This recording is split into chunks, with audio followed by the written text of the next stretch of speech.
Ako po si Shane Santos, 13 years old.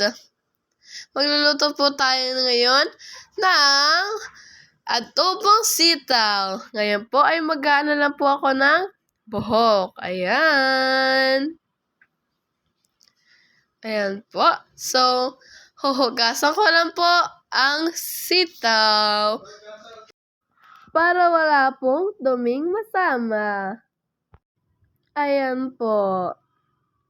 Hugasan lang po na mabuti para malinis po ang ating sitaw na lulutuin. Ayan po. Sa gripo po tayo maghuhugas at hindi po sa poso. Minsan po kasi ay sa poso po ako naghuhugas ng mga mailalagay sa aking mga lulutuin. Kaya ayan po, tinatanggal ko na po ang tubig kasi po, para kasi nandun po kasi yung mga dumi. Kaya ayan po, ay tatapon po natin ang pinagluglugan na yan. At ayan po, hiwa na po tayo ng sibuyas at bawang, pati na rin po ang ating panahog na baboy. Hiniwa lang po natin siya sa maliliit na piraso. Kayo na po ang magtansya kung gaano kaliliit na piraso ang hihiwain nyo sa inyong sahog. Ayan po, maganda lang po ng mainit na lutuan at sindihan po ang ating kalan para po uminit. Siyempre, sisindihan niyo po yun para po uminit at para po maluto ang ating lulutuin. So, ayan po, nagpapapoy lang po ako dyan ng ayan po. Sisindihan na po natin ang kalan para po makapagluto na po tayo. Ayan po. Siyempre po, kapag dapat po dyan ay mainit po yung ating lulutuan. Ayan po. Dapat po mainit po ang ating lulutuan at hindi po siya basa. Dapat po ay dry. Kapag po natuyo na po yan, ay isusunod po natin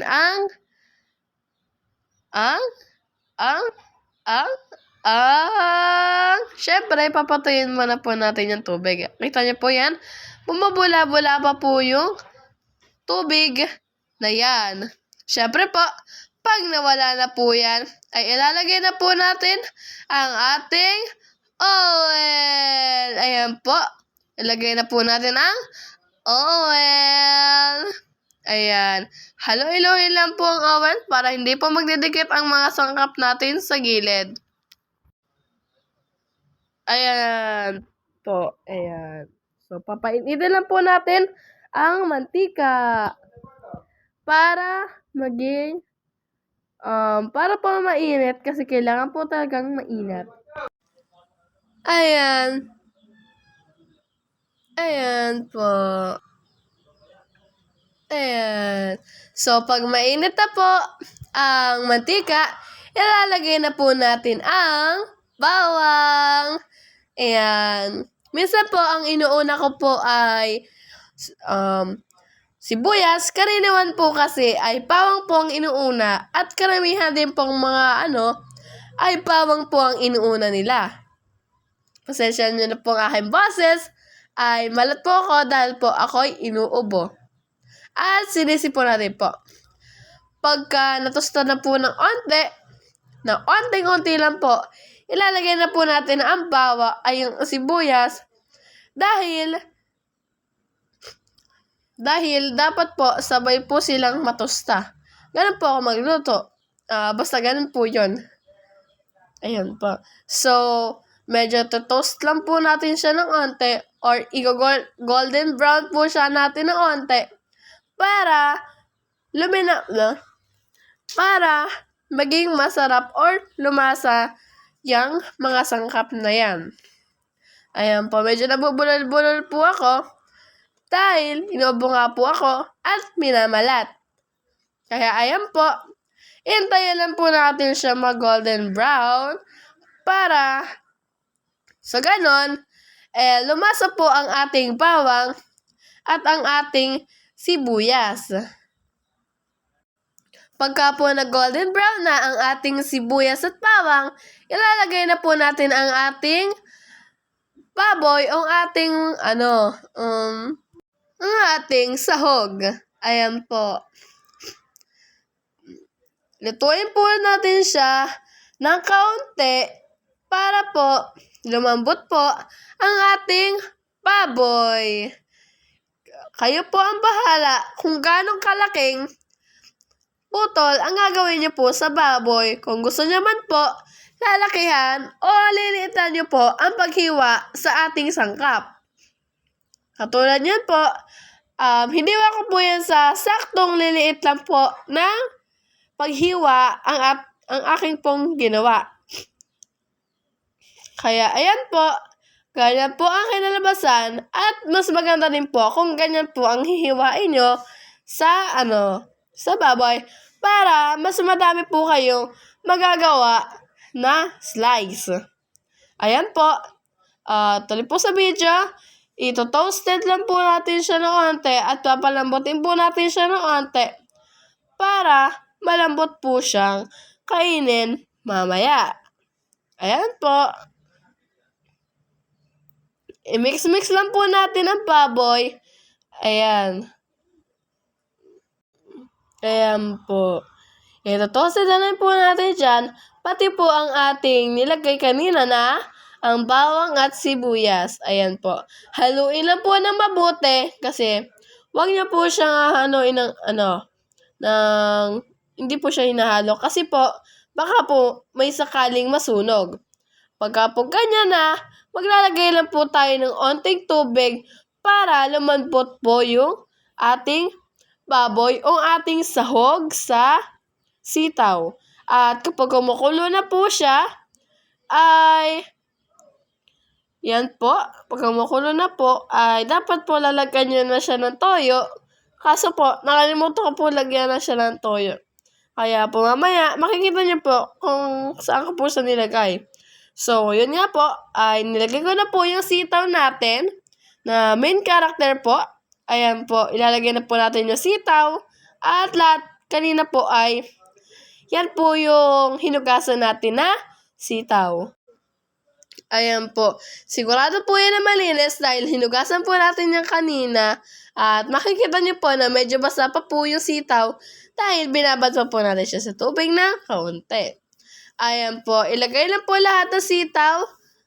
Pagkatapos po, haluin po siya hanggang sa mamix na po siya ng lahat-lahat. Haluin niyo po dahil po nasa ibaba po yung ating mga sahog at yung mga kanina po nating pinaghalo. Ayan po, makikita niyo po dyan na nasa ilalim po yung mga sangkap natin o yung mga sahog natin na niluto po kanina.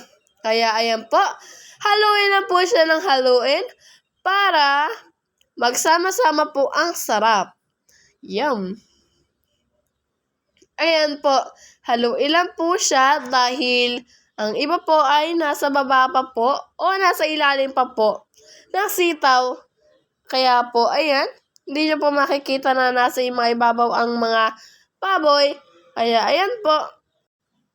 Ayan po. So, haluin lang po kasi po nasa ilalim po ang ating sahog. Ayan po. Ayan po at ito na po yung kumulo na po siya. Nilagyan na po natin siya ng paminta. At hindi ko pa po maalala dyan yung toyo.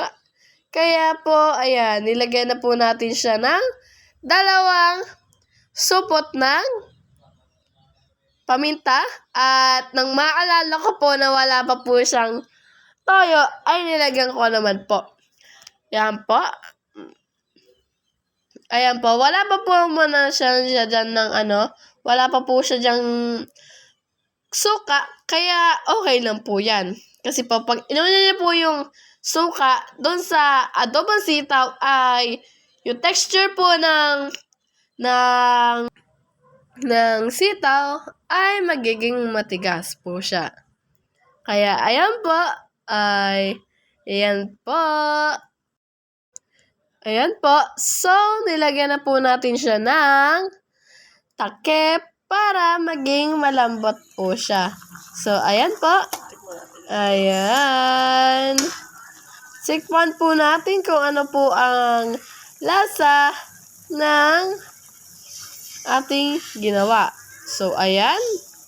Medyo napasok po ako dyan, kaya ayan po. Ayan po, hipan-hipan lang po para po hindi mainit at para hindi mapasok. Ayan. Ayan. Satisfy. Medyo maalat lang po siya dahil wala pa pong suka. Ayan po. So, ayan po. Maglalagay na po tayo dyan ng suka. Ayan po. Medyo nakat lang po dyan yung paglalagay ko ng medyo laking konti. Kaya po makikita nyo po dyan ay onti lang po nalagay.